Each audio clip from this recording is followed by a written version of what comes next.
Bom dia a todos e sejam muito bem-vindos à conferência de divulgação dos resultados do segundo trimestre de 2025 da Eucatex. Informamos que esta conferência está sendo gravada e será disponibilizada no site de RI da companhia, onde se encontra disponível a respectiva apresentação. Para o Q&A, sessão de perguntas e respostas, orientamos que sejam enviadas via ícone de Q&A do botão inferior de sua tela.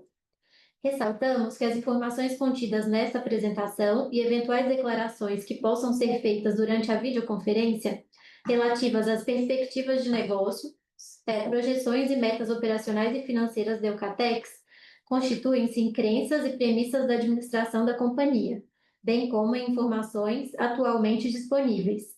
Considerações futuras não são garantias de desempenho. Elas envolvem riscos, incertezas e premissas, pois se referem a eventos futuros e, portanto, dependem de circunstâncias que podem ou não ocorrer. Investidores devem compreender que condições econômicas gerais, condições de mercado e outros fatores operacionais podem afetar o desempenho futuro da Eucatex e conduzir a resultados que diferem materialmente daqueles expressos em tais considerações futuras. Agora, gostaria de passar a palavra para o senhor José Antônio Goulart de Carvalho, diretor vice-presidente executivo e de Relações com Investidores da companhia, para iniciarmos a nossa apresentação.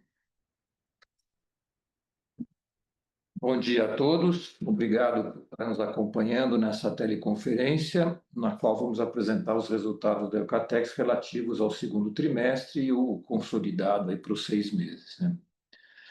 Bem, mesmo sendo um evento subsequente, né, que tendo ocorrido aí no início de julho, acho que é importante que a gente fale um pouco sobre as tarifas e o impacto dessas tarifas no nosso negócio.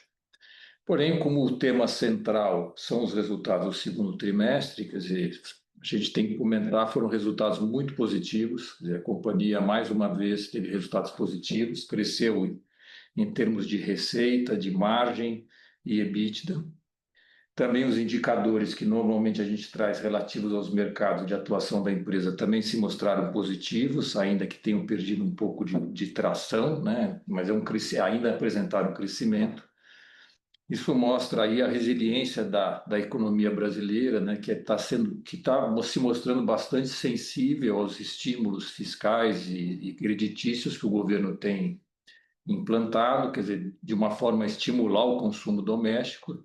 Isso tem funcionado mesmo tendo como contraponto um cenário aí mais contracionista do Banco Central, né? A gente recentemente viu dados de desemprego em níveis baixistas históricos, né? Um crescimento importante da massa de salários, acho que eu vi um número em torno de 19 bilhões injetados recentemente na economia, que são direcionados, que podem ser direcionados para o consumo.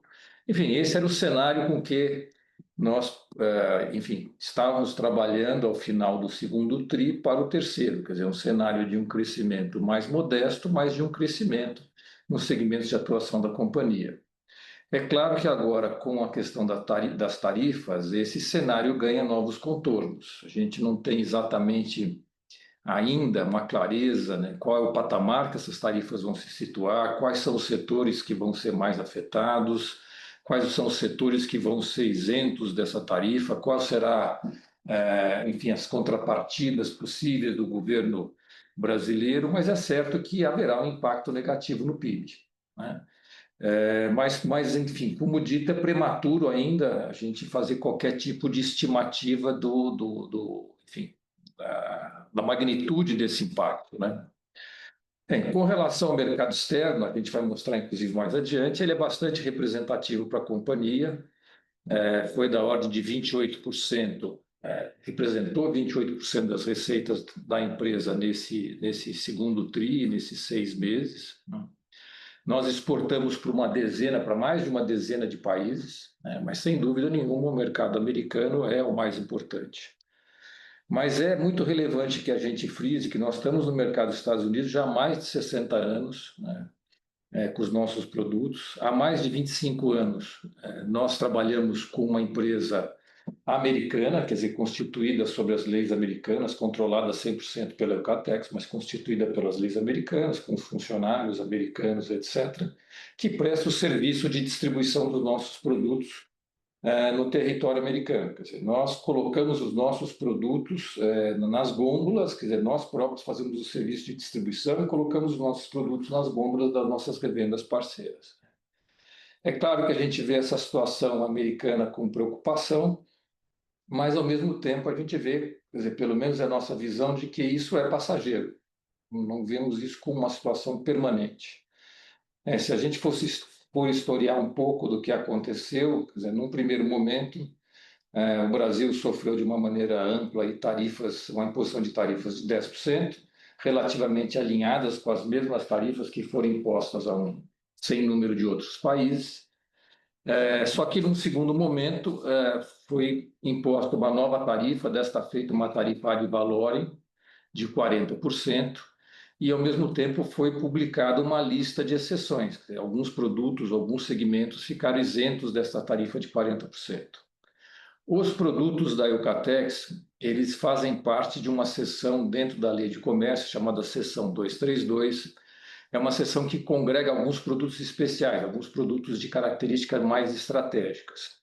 Os nossos produtos, quer dizer, de uma forma geral, os produtos que fazem parte dessa seção 232, pela regra da aduana americana, que a gente teve conhecimento, eles não deveriam ou não devem sofrer o acréscimo da tarifa ad valorem, desde que, esse é o ponto, que eles já estejam taxados dentro da seção 232. Então, o que acontece? Os nossos produtos fazem parte da seção 232, porém, os estudos para definir qual será o nível de tarifa aplicada a esses produtos, e aí é importante lembrar que serão tarifas que não serão para o Brasil, mas serão tarifas aplicadas aos produtos, aos painéis de madeira para todos os países. Então, seja qual for a tarifa resultante desses estudos da seção 232, essas tarifas serão aplicadas a qualquer exportador de painéis de madeira para os Estados Unidos. Então, painéis vindos do Chile, do Canadá, da Espanha, da Alemanha e do Brasil, todos eles terão o mesmo nível de tarifa.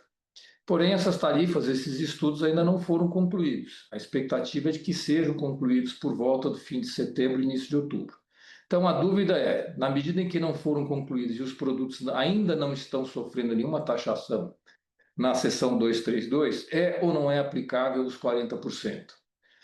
Nós ainda, para ser sincero, não temos essa certeza. Nós vamos ter essa certeza na medida em que algum produto nosso chegar ao mercado americano e a gente aí ter a real avaliação se ele vai sofrer ou não vai sofrer a tarifa. Seja como for, no momento, só sendo um pouquinho repetitivo, no momento em que para a categoria de produto painel de madeira houver sido decidida a taxa na seção 232, a gente deixa de ter eventualmente essa imposição dos 40 e passa a ter essa tarifa que será imposta a todos os países para exportar painel de madeira para os Estados Unidos. Outro ponto que cabe destacar, dentro dessa questão temporária, aí, é que a Eucatex vinha, nós vamos mostrar isso mais adiante, com uma curva muito crescente de uma expansão muito forte da sua atividade de exportação para o mercado americano. E isso vinha demandando da empresa, inclusive fica claro, por exemplo, que a gente vê e tem comentado os investimentos que a gente tem feito em giro, isso fica claro com esses investimentos em giro. A gente vinha aumentando bastante o nosso nível de estoque no território americano, justamente para fazer frente, ter uma boa qualidade de serviço a essa demanda crescente. Com o advento dessas tarifas, isso certamente, ainda que momentaneamente, vai sofrer um certo esfriamento. O que, de um lado, pode preocupar, porque, de novo, momentaneamente nós vamos ter que assim, refletir ou vamos ter que redirecionar parte da nossa produção para outros mercados, seja o mercado nacional, seja exportando para outros países. Isso, por outro lado, vai dar para a gente um fôlego, que a gente está imaginando em torno de uns 2, 3 meses, de estoques já internados no território americano que não sofrerão, obviamente, qualquer tipo de tarifação, já que eles já estão lá internados nos estoques da ENA. E quem sabe daqui 2, 3 meses, essa é a perspectiva, as tarifas da seção 232 já estejam estabelecidas e aí a gente certamente não vai estar com os 40, vai estar com a mesma tarifa do mundo inteiro. E aí nós também acreditamos que, sendo tarifas universais, há possibilidade de abrir conversa com os clientes americanos para algum tipo de reajuste de preço. Bom, dito tudo isso, quer dizer, nós estamos bastante focados, estamos acompanhando bastante o desenrolar desse assunto. Estamos também trabalhando para abrir outros mercados ou para colocar esses produtos nossos aqui no mercado nacional. Tivemos hoje boas notícias, né, vindas que o governo anunciou ontem, né, quer dizer, nós vamos ter o retorno do Reintegra. Imaginamos que uma empresa do nosso porte será da ordem de 3%, mas é relevante. A questão do drawback também, tem vários insumos que são utilizados na produção das nossas chapas para exportação, né, principalmente na área de pintura, que são importados, e a gente tem também o benefício, então, do drawback. Enfim, tem aí algumas questões paliativas que podem e deverão ajudar bastante, né? Outro ponto que não sei se ficou claro, mas é muito relevante, é o tipo de atuação que a gente tem no mercado americano. Quer dizer, nós não temos uma venda direta para um cliente nos Estados Unidos. O nosso cliente nos Estados Unidos é a própria Eucatex. Nós prestamos um serviço de distribuição no mercado americano. Distribuição é um negócio, né? E como todo negócio, a distribuição ela deve ser remunerada, porque é uma prestação de serviço. Essa remuneração pressupõe um markup sobre os preços FOB, né? Que serão os preços que serão taxados. Então, por exemplo, o nosso markup vai estar isento de taxação. Então, tem uma série de questões aí, obviamente, sendo repetido. Nós estamos preocupados, mas estamos vendo aí como em que há vários aspectos para a gente contornar de uma maneira bastante satisfatória e com poucos impactos no nosso negócio. Bom, vamos dar início à nossa apresentação. Eu estou aqui, vou passar aqui para o slide. Eu não estou. Vou passar aqui os slides para frente.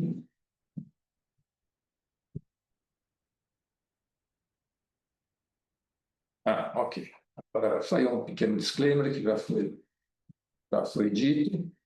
Então, vamos aí, vamos para os índices, né? Isso que a gente sempre traz nas nossas apresentações, os índices para os principais segmentos de atuação da companhia, né? Começando aqui com o da Abramat, é um índice bastante amplo, né? Ele pega todo o segmento de materiais de construção, da indústria de materiais de construção, e está bem alinhado com aquilo que nós comentamos, né?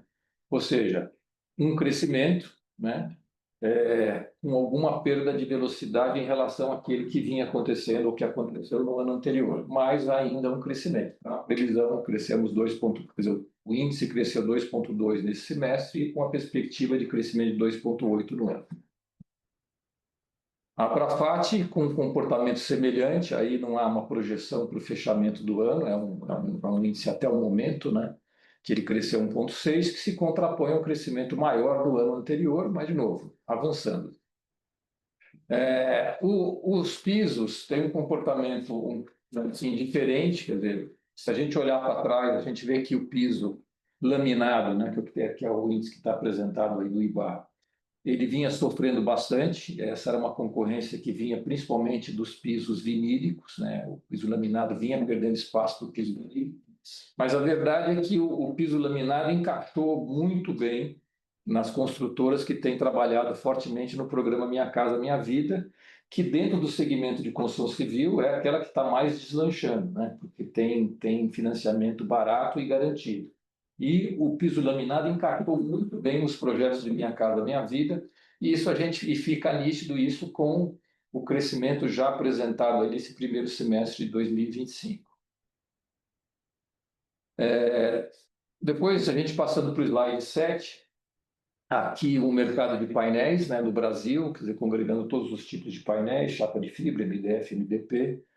É um segmento que está num bom momento, né? A gente vê que é um nível de ociosidade, que é essa parte superior amarela aí dessa coluna, está num nível de ociosidade relativamente baixo, né? A gente sabe que essas fábricas devem, esse índice, ou esse volume de 3 milhões de cúbicos é um volume relativamente teórico, porque é como se as fábricas funcionassem 24 horas por dia, 7 dias por semana sem parada, e isso obviamente não acontece. Então, esse índice de 20% é um índice muito bom. O mercado vive um bom momento, e também perde um pouquinho do ponto de vista de percentual de velocidade de crescimento, mas continua crescendo, está realmente vivendo um bom momento no segmento de painéis no mercado brasileiro.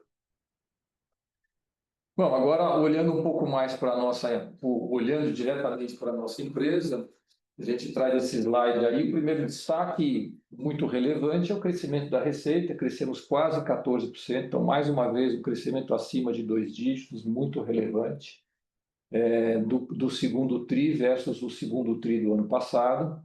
Depois, na parte inferior do slide, a gente vê aí as 3 diretorias, quer dizer, a forma como a empresa está organizada na sua área comercial. A gente tem 3 diretores comerciais, um que cuida da indústria e revenda ali do lado esquerdo.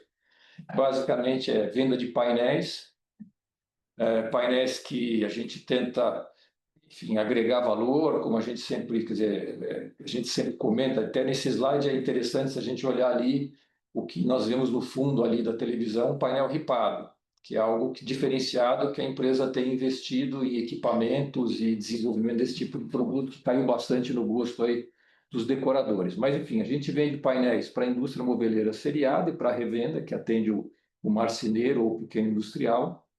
Nesse segmento também tem um produto importante que é único, a empresa Eucatex é a única a ter esse produto, que é o produto chapa de fibra, que tem aí uma importante venda no segmento de embalagens, é bem representativo para a companhia em termos de receita, e a Eucatex é única nesse segmento.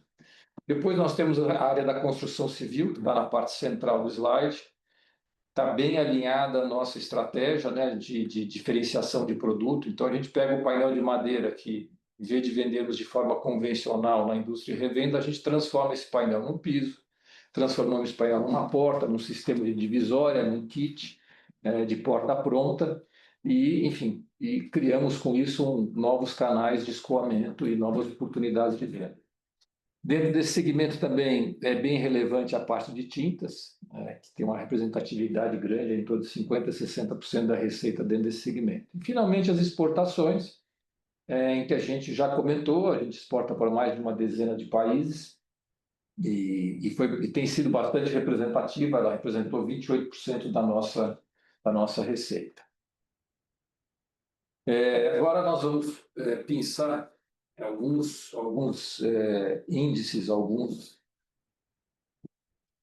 contas do DRE para demonstrar o resultado, para demonstrar o desempenho da empresa nesse período.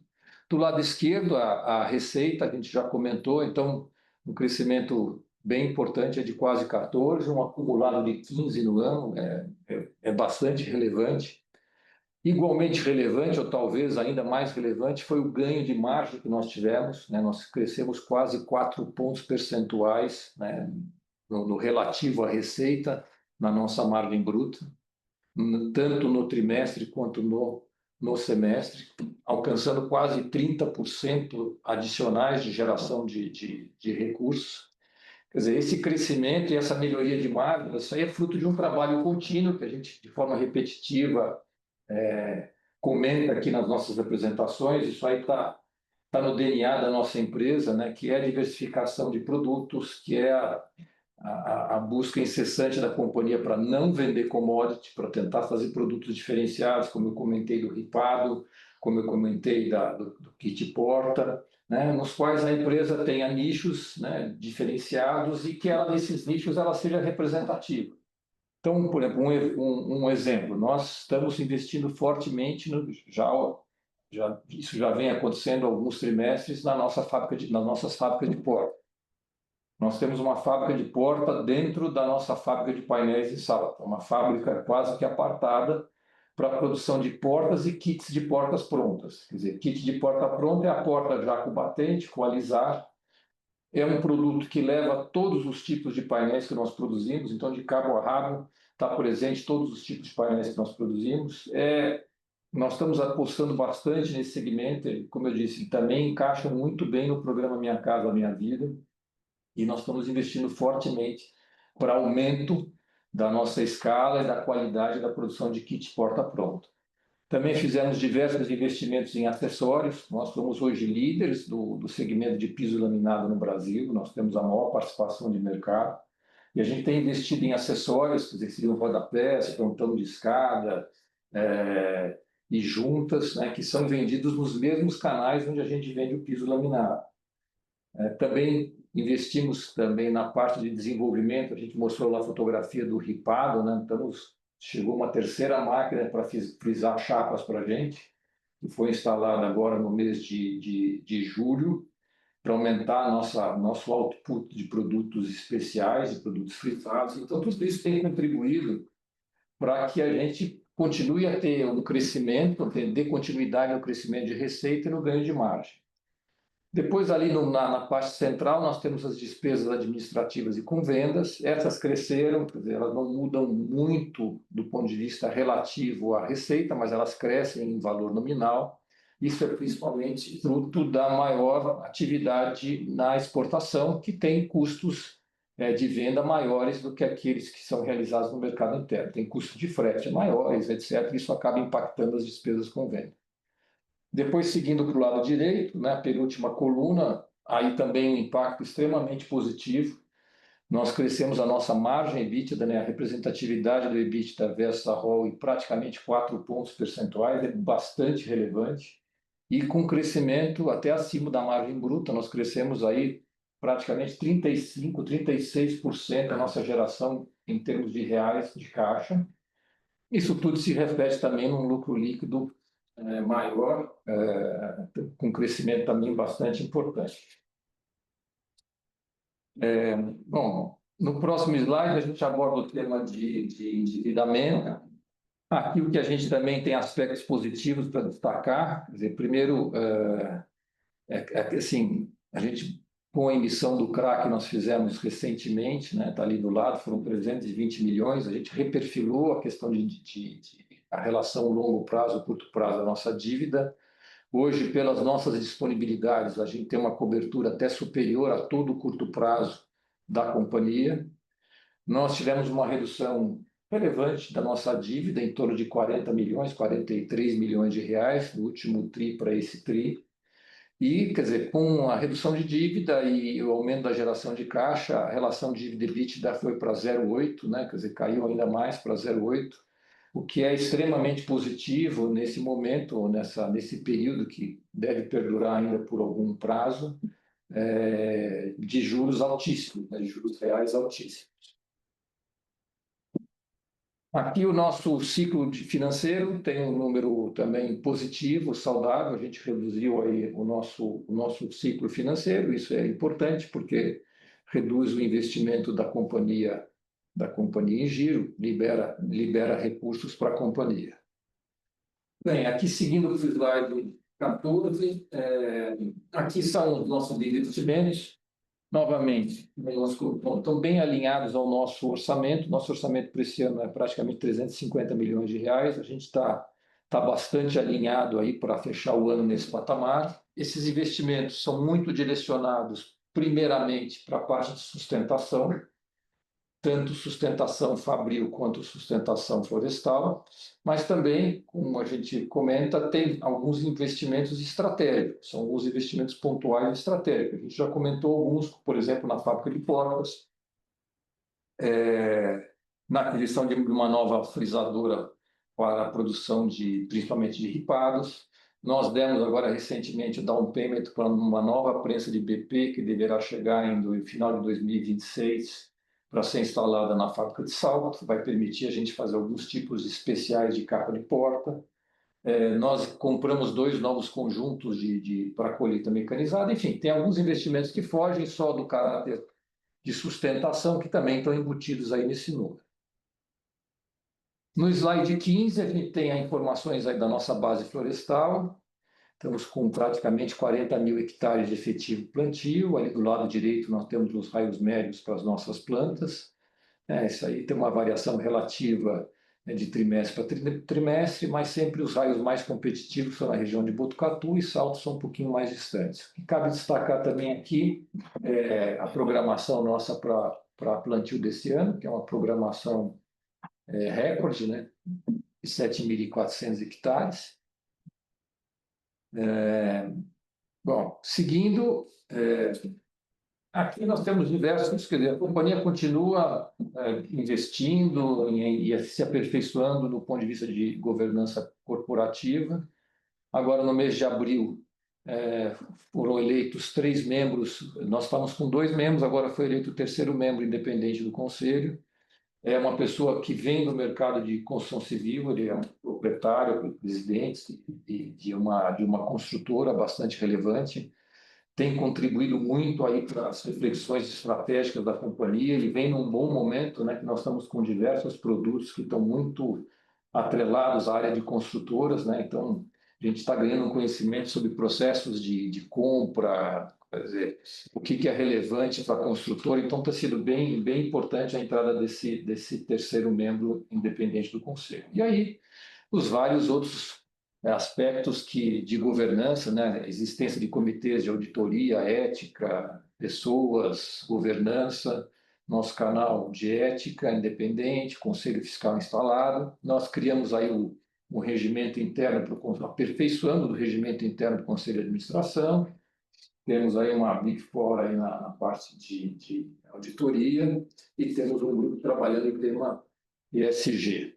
E agora aqui são alguns trabalhos ou reconhecimentos nessa direção. Primeiro, nós publicamos, acho que faz poucos dias, publicamos o nosso relatório de sustentabilidade, que ainda não era obrigatório, mas nós já publicamos relativo ao período 2023-2024. Tendo o nosso primeiro relatório, deu bastante trabalho, quer dizer, porque, enfim, muitas entrevistas, a questão de seleção de quais eram os temas relevantes, quais eram os indicadores que deviam constar do relatório. Foi um trabalho bastante exaustivo, mas mostra nosso compromisso, né, com uma agenda muito alinhada com a questão de transparência, com responsabilidade social e com a questão de governança. Então, ficamos bem satisfeitos aí com a publicação do nosso relatório, do nosso primeiro relatório de sustentabilidade. Também aí algumas conquistas, né, nessa direção nessa parte ambiental, essa parte social, né, nós recebemos um selo, a nossa unidade de tintas e verniz recebeu um selo lá da Prefeitura de Salto, por estar desenvolvendo projetos que são bons projetos voltados ao bem-estar, à cidadania, à saúde mental e inclusão, né, muito alinhados aí a diretrizes da ONU, né? Então, recebemos esse selo, ficamos muito satisfeitos, né? Concedido aí pela Prefeitura de Salto. E aqui o último slide, também nessa mesma direção de conquistas, né? Fomos reconhecidos por essa revista inglesa, o World Finance, né? Que, enfim, uma revista que tem uma abrangência mundial. Nós somos na categoria indústria de madeiras, nós recebemos a premiação, né, como a melhor empresa, aí, né, com destaque na parte enfim, ambiental, social e de governança no segmento de indústria de madeira no mundo, né? Acho que é uma coisa bastante relevante. Então, era isso que a gente tinha para apresentar. A gente abre aí agora oportunidades, se houverem perguntas, para responder. Obrigado.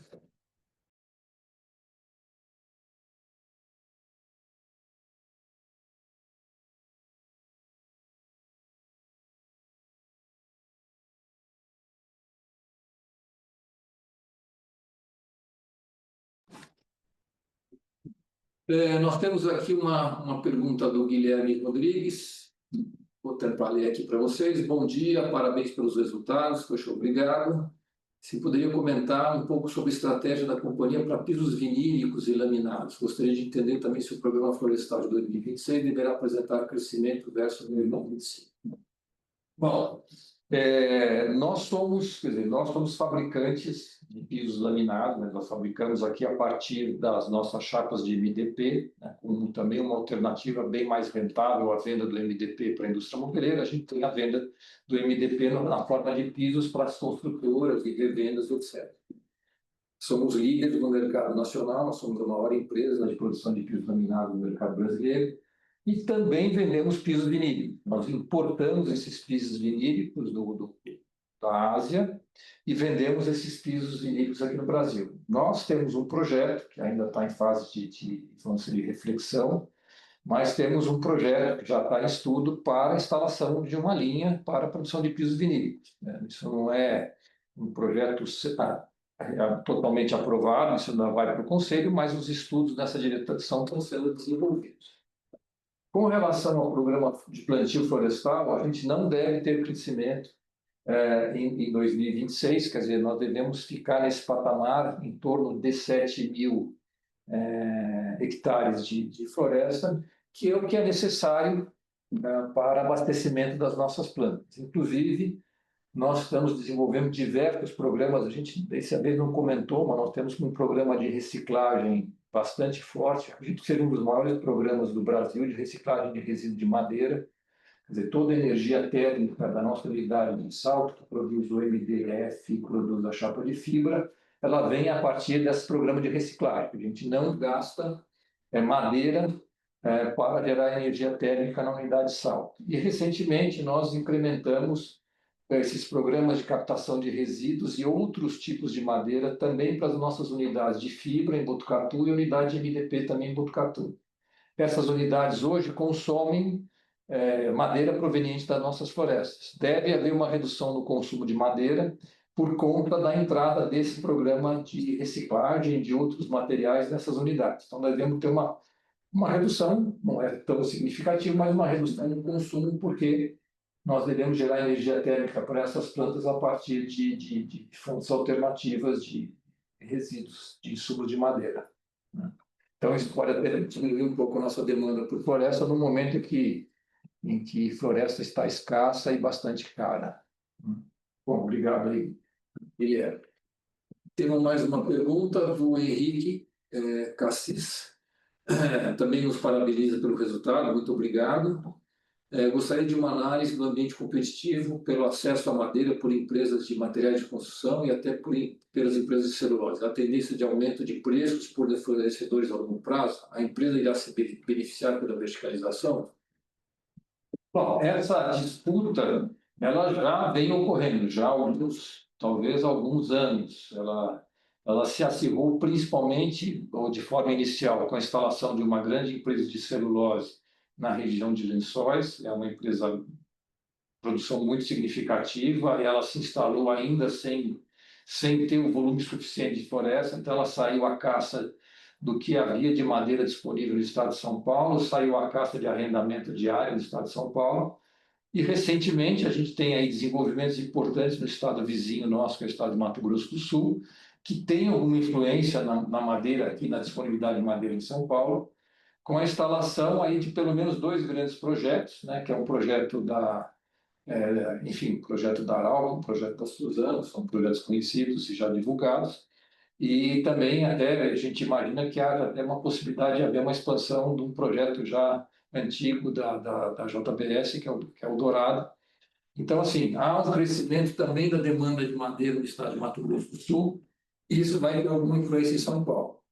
Os preços já subiram bastante, aquilo que se falava talvez há uns 5 anos atrás, um metro cúbico de madeira R$ 50, hoje não se fala nada abaixo de 200, e a disputa está bem grande. A gente se beneficia porque nós somos praticamente autossuficientes.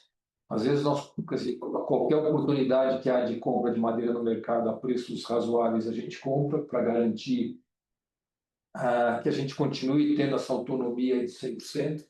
Isso pode nos beneficiar, sim, porque há algumas empresas do nosso segmento que não são autossuficientes, algumas empresas que estão expostas à compra de madeira e estão pagando um preço de madeira alto, e isso acaba pressionando seus custos e pressionando seus preços, e pode trazer preços mais altos aí para o mercado de painéis e nos beneficiar.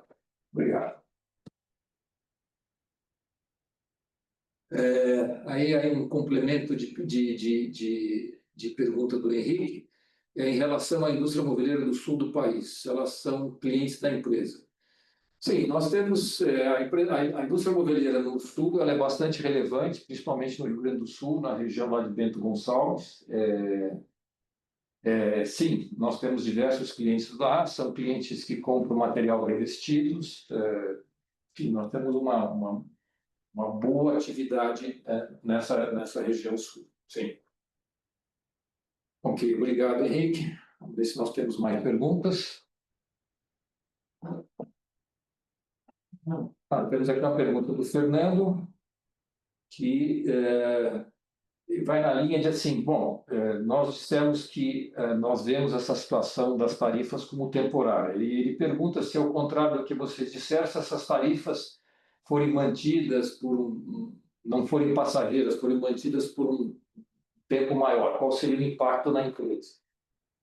Bom, o primeiro ponto acho que principal é aquele que nós mencionamos. Quer dizer, eu vejo essa questão americana como algo, pelo menos nesses níveis, eu vejo como algo passageiro e sustentável. Acho que, até porque quando essas tarifas todas de diferentes produtos começarem a bater no consumidor americano, quer dizer, começar a perceber que quem vai pagar a conta, de certa maneira, é o consumidor americano e vai subir inflação, etc., eu acho que isso vai ter algum tipo de revisão.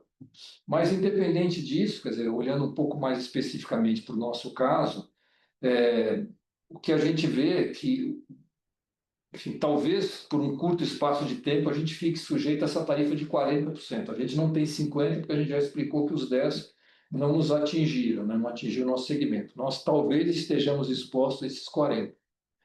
Esses 40% certamente serão temporários, isso sem dúvida nenhuma, porque os nossos produtos estão inseridos nessa seção 232 e serão feitos estudos para ser estabelecida uma tarifa universal, que vai valer para todos os exportadores para os Estados Unidos. Não é uma tarifa, de certa maneira, punitiva, como esses 40% que foi aplicada para o Brasil, é uma tarifa que vai ser uma tarifa geral para todos os produtores de painéis do mundo. Então, eu imagino que isso vai se situar num patamar inferior, ou bem inferior a esses 40%, talvez algo como 15%, 20%. Então, certamente, é um impacto menor. Como eu disse, a gente tem uma venda para o mercado americano e a gente presta um serviço. Então, a gente tem uma markup natural de um distribuidor que é aplicado sobre os produtos que a gente compra do Brasil. Esse markup não vai estar taxado. Na medida em que essa tarifa passar a ser universal para todos os exportadores de painéis, é provável que se abra uma oportunidade de conversa com os clientes americanos, para que a gente tenha algum tipo de divisão desse ônus das tarifas. Então, eu acho que tem, enfim, muita coisa no sentido de amenizar esses impactos.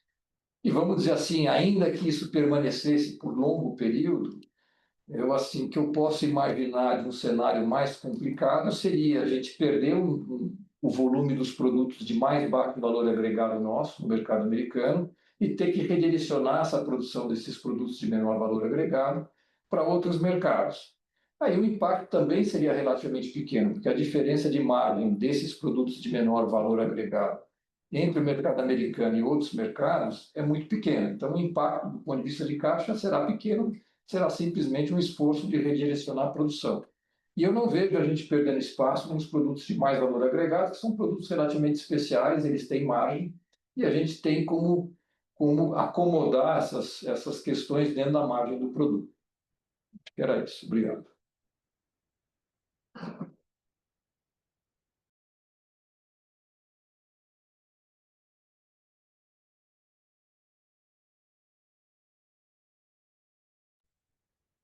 A videoconferência de resultados da Eucatex está encerrada. O Departamento de Relações com Investidores está à disposição para responder as demais dúvidas e questões. Muito obrigada aos participantes e tenham uma boa tarde.